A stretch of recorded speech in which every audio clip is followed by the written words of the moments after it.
Narito ang inyong katuwang sa pagmamaneho, Arnel Doria, dito sa Good Trip. Kasama po natin ang ating isang kilalang-kilala na ho ito sa industriya ho ng automotive at saka lalo na sa motorsiklo. Pero low-key itong kaibigan natin to eh. Simple lang to eh, pasimple-simple. Pero kilalang-kilala ho ito sa mundo natin. Ito po ang publisher at editor po ng InsideRACING na nag-umpisa sa magazine at ngayon nag-branch out na yan sa maraming project. Ano? Kilalang-kilala itong InsideRACING o sa mga bata, IR na po ang naririnig ninyo. Yan ho ang InsideRACING. At ang may pakana po nito, nandito po kasama natin ngayon sa studio, si Mr. Al Camba. Good morning, Al. Good morning, magandang umaga po, Sir Arnel. Ma'am Dali, good morning. Ito si Al, sinisir pa ako. Matagal na rin ito si Al sa mundo po ng ating transportation at sa automotive. Malaki ho ang background niyan, hindi lang ho sa InsideRACING. Kaya ngayong umaga, Al, kwentuhan natin mga Ang purpose ho natin ngayon ay kilalang-kilala na itong mga project mo pero hindi na kilala sino yung the man behind it Kaya ang purpose ko ngayon, kaya nandito ka, para ipakilala ka naman sa ating mga nakikinig, lalo na sa mga followers ng InsideRACING. Sino po ba ito si Mr. Al Camba? Al, bago natin pag-usapan yung InsideRACING, yung bago ka napasok dyan, ano ba ang pinagkakaabalahan mo noong panahon na yun? Actually po, ni Sir Arnel, matagal na rin po kayo magkilala, even before IR. Nag-umpisa po ako sa automotive, sa kotse. Yeah. No, I entered after graduation. No, I focused na talaga to enter the automotive. So, napasok ako sa Mitsubishi noong 94. And I was... Si Al po graduate po yan sa Diliman. Apo. 93, ano? Apo. So 94, pasok agad, automotive. Yes, iyon po ang aking tinarget because of my passion for automotive, no? And then I stayed with Mitsubishi until 2001 before joining BMW Philippines. And I left BMW Philippines in 2004 to finally continue the IR, InsideRACING.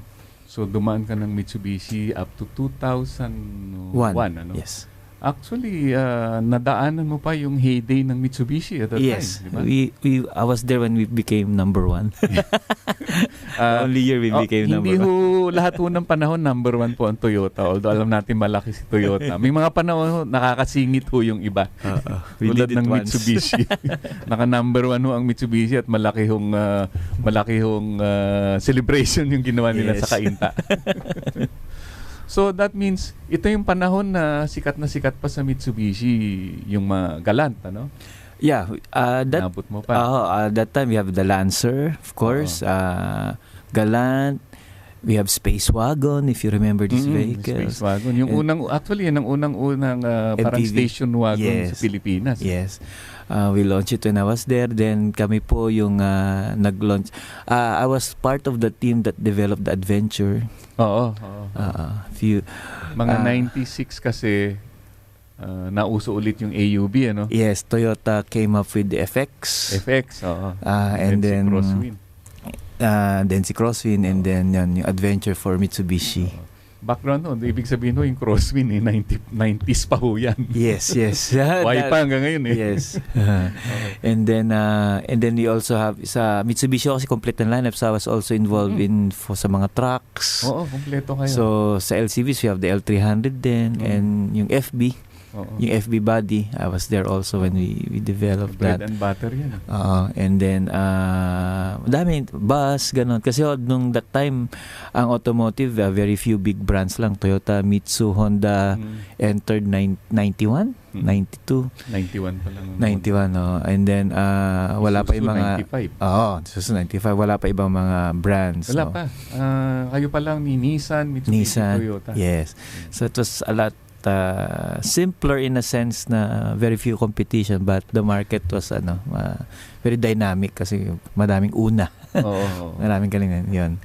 And then yun there was ang most memorable ko ano is when we launched yung na magda number 1 kami. That was the time when ang tawag ngayon ng mga bata yung pizza na Lancer. Yung pizza pie Lancer. Pizza pie Lancer no. Nung ni-launch yun nag number 1 ng Mitsu. And then we launched Adventure 98. After 3 to 4 years of development, I was part of that. Bumibili ako ng FX noon for to study, and it was my first then to be part of a team na it was co-developed by 3 countries Indonesia, Taiwan, and the Philippines. Ito na yung era nang pumapasok yung ASEAN So Yes. nagko-cooperate na yon. Maraming model yan. Mitsubishi, may mga model sila. Sa Toyota meron, sa Honda meron. Yes. Nagko-cooperate iba-ibang countries para mag-develop ng actually pyesa no? Yes. Mitsubishi focused on the adventure. I think Honda focused on the city. Si Toyota both. Yung Innova nila lalo na. Yeah. Yun the Innova is yun yung I don't know kung alam ng mga bata ang grandfather niyan is yung Tamaraw. Then naging FX, then naging Revo, and then finally Innova. Revo ba yun? Sabi ni iba, Rev Zero daw. Rev Zero ba? And then yun. Okay, sige. Yun po. Tapos nung in 2001, BMW called and then they said they want to set up a subsidiary here. Ito yung BMW Philippines yes. Hindi yung dealer. Hindi po. The subsidiary was in partnership with the former distributor then ACC. Asian Car Makers. Yes, so I was part of the team. No, I handled the marketing side. And then we had mo pala sila si Herman. Yeah, Lito came after me. And then si Francis, nag-join din dyan dati. Yes, I recruited Francis. Ay, ikaw pala. Kumuha, Gil Valderas. I recruited them from Ford. No? So when I left in 2004, that's when Lito came. Lito was from a dealer, auto house before. Yeah. BMW dealer yata. Yes. The funny thing is, actually, yung IR, the first issue came out when I was still in Mitsubishi 98. Ganun ba? During the Asian financial crisis. Ganun nakatagal si IR. Yes. So 98 ang history ng IR. 1998 nag-start. Kasi no, ano pa lang yun? Passion pa lang yun. Yes. Passion lang talaga. And I don't know if you remember that we had a crisis we called Asian Financial Crisis 97. So the industry sales went down and actually we had a 4-day working week at Mitsubishi. Oo, mga forced leave. Forced leave. 98, 99. Yeah, so I had nothing to do. And me and my wife both work at Mitsubishi. So I had to start thinking, what will we do? Baka mami maging 3-day working day na tayo. So yun, so we were able to come up with that. So yun, nilabas yung first IR 98. And then the industry started picking up again. And then became busy again. So but my passion and love for two wheels remained. So I keep monitoring it. And then yun, and then finally I came back when I said this will go back again. So actually anyway, ang nag-push sa inyo para itayo ang Inside Racing dahil nga yung crisis na yan. Yes, and the passion, kulang masyadong trabaho. Then nandun yung interest mo. So siyempre, if you have free time, so you gravitate towards what you love doing and what you have passion in. So yun, napunta ako doon sa so until nag-BMW ka. BMW naman, wala namang manufacturing yun No. Puro importation. Actually, at the start, we have assembly 3 series. Oo nga. ACC is the biggest. Sa ACC, Yes, oo. Actually, the reason why... Ito sa may Bikutan. Yes, the reason why naging subsidiary dito kasi ACC took over BMW Vietnam. Oo. Nagtayo din ng factory. Yes, they took over the Vietnam plant. So, parang instead of focusing assembly here, focus sila sa Vietnam. Actually, napunta yata sa Mr. Mabilog doon sa Vietnam, yes. So, lipat din yung mga yan. Yes. So yun. So, we still continued assembling the 3 series here. So, what I did then, ang daming variants ng 3 series. May 318 M Sport, may ganun. It's all of, kasi we had to assemble, we have to produce a lot of 3 series. So, we have to create more variants beyond what is offered sa So yun, and then different it's I was lucky because my exposure is different from Mitsu na masa, from LCVs, small cars, to trucks, to premium brands sa BMW. Oh, wide range ka ngayon, di ba? Yes, and that's where I learned branding and everything. Mga European, napakatindi niyan sa branding. Minsan kahit walang benta, basta may brand eh. Yeah, it's BMW is during my time, it's really about the brand. Yeah. Premium talaga yan. So, anyway, from Mitsubishi, at the time pa, mga kaibigan natin sa Mitsubishi, batiin na rin natin, baka nakikinig. Si Paring Froy, Paring Arla. Froy, kumusta ka na dyan? Mukhang busy ka dyan sa inyong Montero Sport. Yeah. Si Dante, I hired him in 90. Fresh grad pa lang yata si Dante Calma nun eh. He's a VP of sales now. Okay, He's used to be under market planning. Okay. At saka nabanggit mo yung trabaho natin nung araw. In the 90s po, hanggang early 2000s. Usong-uso ho sa industriya ho ng automotive. We work closely po yan. Pag may bago kaming modelo o sila may bagong modelo, siyempre kukumpara natin doon sa kabila no? So naghihiraman ng sasakyan niya, di ba? Yeah. Close cooperation. Oo, nung inano yung Lancer, siyempre kinumpira niya sa yung Corolla, yung Civic. Yes. Kami nung sa Civic, kinumpara namin sa Lancer, bumili kami ng mga Corollas para lang pag-aralan. Yeah, naghihiraman pa minsan. Yeah, we were working very closely with Honda, Toyota, and Nissan lately ng Nissan din. It's because siguro everybody understood na there's a bigger problem out there, which is the market. So with amongst us, we just cooperate, make our job easier. Actually, yung sa mga kasama natin dito sa Campi, para ang gentleman's agreement yan is, pagdating sa market, magkakaaway tayo. Bentahan dyan, away-away tayo. Pero pag nag-usap-usap na sila tungkol sa concern ng industriya, nagkakaisa talaga yan eh. Sama-sama sila. Like yung case natin ngayon, yung kaso ng excise tax. Gugulat yung mga tao, nag-uusap lahat ng brand at iisa ang posisyon nila on the excise tax. Yes. So, nakatulong yan sa development ng industriya natin. At ito si Mr. Camba, na sa planning division po siya ng Mitsubishi. Ang planning po, napakalaki yun ng contribution niyan. Sila ho ang nagpo-propose kung anong modelo, kailan at gaano kalaki ang ibebenta ng isang kumpanya. Sila rin po nagsasabi na hindi ibebenta yan, huwag nyo nang ituloy.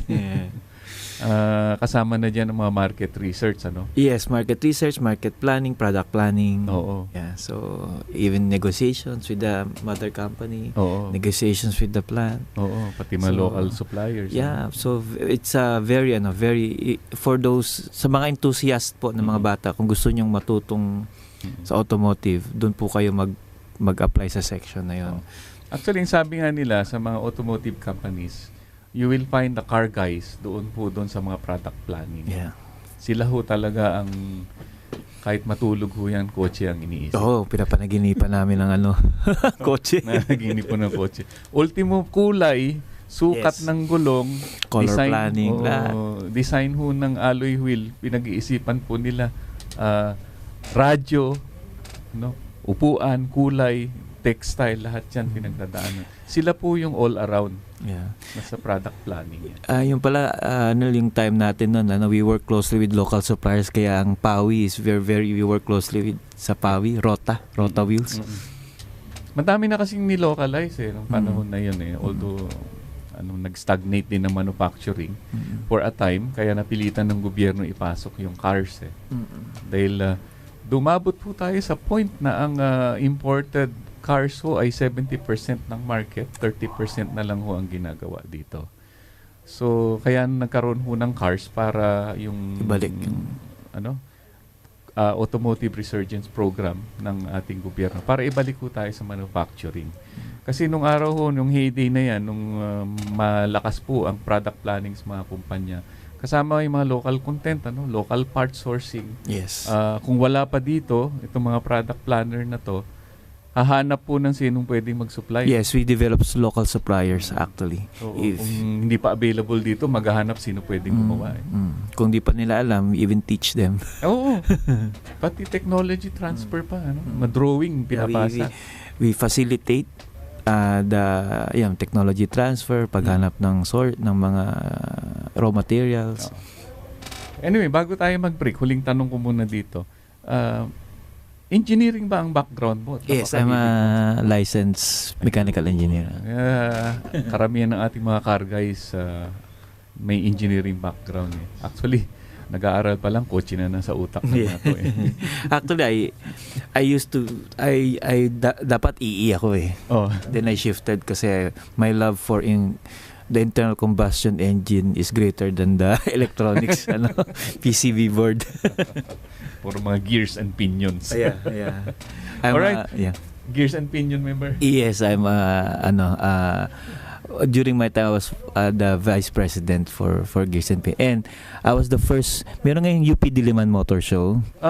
Ako yung first na nag-organize ng 92 during MV Days. Okay. Yes. So ito, sa Mechanical Engineering Circle ito ng UP Diliman. At nagbabalik po tayo, kasama natin si Mr. Al Camba ng Inside Racing Magazine. Good morning, Al. Good morning ulit, sir. At kanina na ipakilala ho natin si Al, background po niya. So ngayon, alam nyo na po sino si Al Camba ng Inside Racing. Bihira ho kasi magpakwento to eh. Tsaka ang hirap hanapin ito si Al. Hindi na ba? Anyway, yung Inside Racing tinayo mo 1998 as magazine lang muna yan, di ba? Apa. At devoted on Motorcycle lang talaga. Is the motorcycle. Yes. 1998 po, panahon 1998 po, hindi ho ganun kadami pa ang nagmumotorsiklo. No, hindi pa. Kasi po nag-race ako noon. And before internet and Facebook, since the 80s, magazine guy talaga ako eh. So I stopped reading pocket books magazine na. from 84, and when I discovered magazines, kasi magazines colorful, informative, up to date. So initially I had passion for magazines talaga. Magazines, if you go to my house or my room before, naka-catalog ng cars, bikes, planes, motorcycles. No? Nagka-OC rin. So anyway, in 98, I combined my passion for the magazine and the cars. And at that time nga, there was none covering motorcycles. None. And especially racing. And I know for a fact that in US and Europe, the sport and the industry thrives on the support that the media and magazines give. Of course, at that time, I cannot be a radio station or so the thing that I felt na I can do to promote my passion is through this print medium, which I have an expertise on, kasi at that time, I was doing print materials for Mitsubishi. So I know I had some, I know the suppliers, I know how to do this. Production. Yeah, I do the salesman's manual eh. So I know how to do the layouts and stuff. I-printer kilala mo. I mean, so yun ho. So 98, but unfortunately at that time nga, I was I was explaining, nagkaroon tayo ng Asian financial crisis, no? Yun yung I had a meeting in Taiwan. Pag alis ko, 21 lang per dollar ang allowance ko. Pag balik ko, nagre-reimburse ako 56. So in a matter of 1 week. So anyway, it was a sad moment for everybody, but so hindi good timing, no? That time I know already Mr. Boy Albos, if you know him from Norquist. So and MDPPA at that time was tinayo na rin yan. Tinayo na yon, and I was there when there was a first event sa Mega Mall, and they had the first road show. So yun, so at that time hindi pa talaga yung above the line marketing was not really accepted pa. Struggling talaga yung buong motorcycle industry ng panahon na yun. So ginarahe ko muna yung project na yon. So and then I focus on BM. Then 04 yon, when I saw that the industry, kasi at that time 98, the industry sales of the motorcycle was already around 250,000. Then bumagsak to around 80 ba? Less than 100, mga 80 something. Kaya lang nung 03, 04, bumalik na uli po sa 200 plus eh. Yes. So I said, then ito na balik na ulit dun sa growth cycle. So that's when I decided to leave BMW Okay. and refocus on Inside Racing.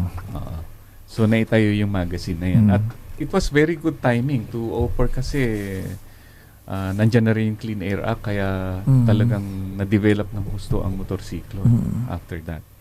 Yun yata ang turning point yung year 2000 biglang Yes. change. From my opinion lang, boss, no? Because you're also an expert. Nakita ko kasi actually nag-boom yung sales, yung acceptance ng solo motorcycle. Because nung 0102 yung tricycle market pa noon eh. 80% is tricycle market, no? Ang solo model is either messenger or mailman. So Tama. actually kaya ako inano ali yung IR kasi sabi kasi we have to improve the image of the solo rider. Kasi that time it's dirty messenger eh. Parang they look down on people who ride solo. So and that time, I don't know if you remember, alam mo siya 90s, ang idol ko rito is the mobile phones. Ang cellphone kasi yun, sabi ko I want to make the motorcycle like a mobile phone. Kasi yung mobile phone noon, elitist product, di ba? Pag nagkuha ka ng line, para kang mag-apply ng loan sa kotse. May minimum, isang model lang. Now, hindi na ngayon, bibigyan ka na ng free SIM eh. Di ba? And then before, yan, like now, everybody has a phone eh. Dati, bihira. Yan. So I said, ang goal ko nung 04, ano sinulat ko tayo, I want every subdivision to have a motorcycle, yung small bikes. That time hindi pa offer. So sinabi ko ano mga goals, yung mga kasi nakita ko na useful ang small motorcycle. But then that's a big picture. So to start off yung acceptance, Inside Racing ginawa ko kasi yung inside kaya racing, no? Because I wanted to target what we call opinion leaders. And usually the opinion leaders for the use of motorcycle is involved in racing. Sila yung madaldal tulad ko, sila yung they want everybody to follow them, no? So that's why I focused on racing. One, marami akong na-achieve na goals. One, na-enhance yung image kasi pag racing, mataas ang image. Two, I hit the opinion leaders. And then I have a captive market na doon. That so yun ang nangyari. Although Inside Racing started mga 80% racing, now racing is just maybe 30% of it's more of general motorcycling.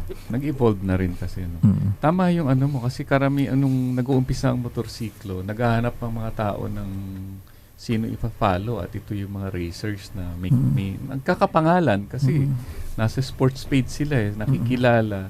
Gustong-gusto makita ng mga tao, no? So, after the magazine, yan yung magazine. Kung kailangan yung kopya, puntan lang ko kayo dyan sa mga newsstand, National Bookstore. Yan si Inside Racing. At mababasa niyo po yan. Malalaman niyo yung sinasabi ni Al sa atin ngayon. Ngayon, from the magazine, nag-branch out ka ito sa pinakamalaking bike festival. Yes. Na nung umpisahan mo ito, anong year? 10 years ago, 2007. 11 years ago, yeah. 2007, actually doon pa sa may Tiendesitas area, no? Yeah, yung Silver City na nakikita niyo ngayon. Dati bodega, parang bodega lang. Ano yun? Empty space yan. Yes, second floor lalo. Yes. Doon mo inumpisahan tong Yes. Okay, explain natin ano ba itong Inside Racing Bike Festival and Trade Show? Okay. Nag-start po yan kasi nga 04 nag-IR na kami, then took off 05, 06. So more or less nakilala po tayo ng industriya, mga players, and then the community. I always get invited sa mga car shows to feature the bikes.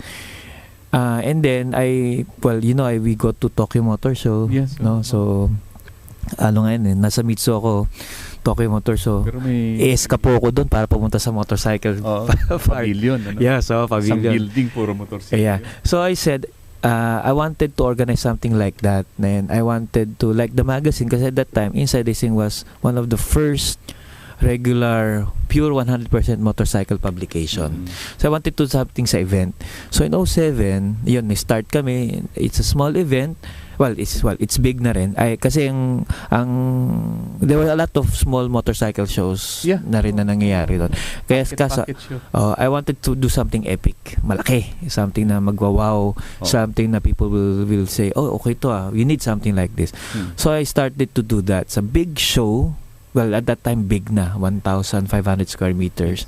Na bikes lang, walang kotse. Oo. So, we did that 2 years. Then, palaki na palaki, had to transfer to Mega Tent when it was still in Meralco. Oo. So, 4 years, finally, nagko-complain ng exhibitors, hindi na kami Kulang kasyo. na. I transferred to SMX, Mm. 1 hall, Oo. 2 halls. Then, after 3 years, hindi na rin kasya. I went to World Trade 3 years ago. Mm. 1 hall, 2 halls now. Since 2 years, everything, 4 halls. Yung last time, buong World Trade Center. Yes, that was the second year na buong World Trade Center. And then this year, first time na 3 days kami. And now, it's the biggest motorcycle-only show in Asia.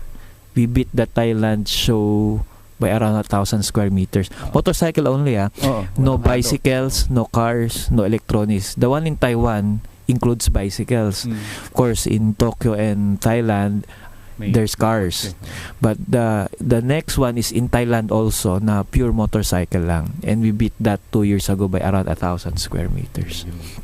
So, and the rest is history, sabi nga. Ayun nga. So, kami naman po nagpapasalamat kami na people are inaabangan po yung event namin. So, now we are pressured na every year we have to do something different. Every day we have to improve it. And that's what the people and the exhibitors are looking for every year. People look forward kasi nga itong Inside Racing Bike Festival and Trade Show, usually it happens a few weeks before Holy Week, yeah. Before Holy Week at saka yung Manila Auto Show eh. Yes. So immediately after the motorcycle, sa susunod na linggo, puro kotse naman. Yes. Kaya parang magkakasunod yan, mga enthusiasts talagang happy. Opo. Medyo we found a very comfortable date and arrangement na with World Trade na ay natutuwa rin po kami that the IR Bike Fest, they consider as one of their big events for the year. World Bex, Bike Fest, Miyas for that month. Pero yung Bike Fest mo, ang sa akin palagay from my point of view, ito yung dinadayo ng mga galing pa ng Mindanao eh. Yes, as far as ito lang ang show dito sa Manila na talagang dinadayo. That's why our announcement for the date is at least a year. Kasi po yung iba nagli-leave pa because ang ating market nito is riders eh. So nagtatrabaho, they really have to plan to, and most they like to go there. Hindi lang sila. If you notice, mga clubs, grupo, at federations. Yung iba dyan hindi nag-i-aeroplano. Nagra-ride sila from their province papunta dito sa iyong bike show. Opo, parang ang once a year event nila. So it's beyond the show. It's like something, it's a lifestyle thing for the two-wheelers. Alright. Yan po ang Inside Racing ni Mr. Al Camba at ang kanyang very successful na bike festival and trade show. Talagang we're glad to hear na you're the best in Asia so far. And I think we hope you good luck para ipagpatuloy yan. Ay, sana po may maintain natin. At saka since patuloy na lumalaki ang industriya po ng motorsiklo, we're confident na tuloy-tuloy din ang inyong success sa ganitong bagay. Ngayon, aside from, meron ka mga upcoming events? Yes. Aside from Bike Fest, we also do racing. So we organize underbone and scooter racing since 2007 then, and we have this big race what we call naman IRGP, which happens start of the year. We have the Bike Fest, end of the year we have IRGP. Grand Prix. It's a once a year, and it's like the Bike Fest, it has developed into a prestigious race. And since 5 years ago, mga nag-attend na dito ang mga Indonesians, Malaysians, Taiwanese. International siya, and from 3 years ago we had our first international winner na from there. It happens in Carmona, Cavite, and this year we will have our 11th edition. Actually, without you knowing, ito yung sinasabi ni Asek Ricky Alegre, yung mototourism. Kasi katulad nito, yung bike festival, sumasali ho dito, nanonood, galing pa ho ng probinsya, nagiging turista ho sila dito sa Manila. So may part tourism po yan na, of course, nag-generate ng ibang income yung industry dyan. At yung racing naman, may nanggagaling pa ng abroad, pupunta pa sa atin dito. Idagdag po yan sa ating in-flight. Yes, actually po yung IRGP, we're very much supported by the local government. Kasi po every year po yung areas, yung Carmona itself, business is big, lahat ng hotel fully booked. And that's why we get support from the nagka-traffic rerouting, nagtatanggal ng tricycle terminal pag IRGP. Full support po. Parang mini Grand Prix. Same thing that happens pag nagka-F1 sa ibang bansa. Or, it happens in a smaller scale sa Carmona every November. So, palaki ng palaki yan. yes, actually ang pababa po namin sa Carmona, it's maliit na po. So, we are being asked to go to a bigger venue. But of course we do it, we have to plan. And then aside from that, we also do nationwide racing. And this July we will be in Bohol for the Bohol Grand Prix. 8 legs yan. We have Bohol Grand Prix, Davao Grand Prix, Bacolod Grand Prix, Cebu Grand Prix, Pampanga GP. Ang goal naman namin is to promote nationwide the racing, kasi racing is concentrated here in Manila kasi nandito yung big track. So 2 years ago with my partner Jong Uy, we started organizing the nationwide series. So now we're on our 2nd year, and that's just as one of the plan that we do to promote motorcycling. Actually, akala ng mga tao racing lang yan eh.